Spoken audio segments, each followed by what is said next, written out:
I'm Shannon Gabriel, Managing Director for TBM's Leadership Solutions practice. Despite recent disruption caused by the global pandemic, many U.S. manufacturers are now experiencing increased demand. That's good news, but many manufacturers are struggling to keep those lines staffed and finding that they lack the manpower needed to operate at full capacity. And it doesn't look like the problem's going to go away anytime soon. We're using a three-pronged approach to help clients build the capacity they need now.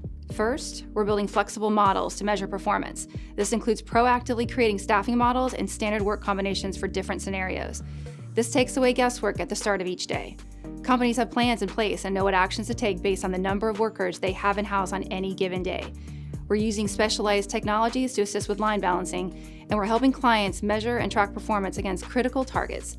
Second, we're adapting the talent management system to create more flexible and agile human capital strategies.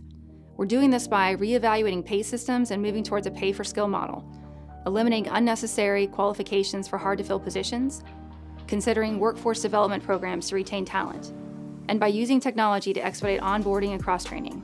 Third, we're helping clients maximize output through operational excellence and automation. We're doing that by identifying opportunities to increase productivity of people and processes, and we're identifying implementing automation to reduce dependence on human capital.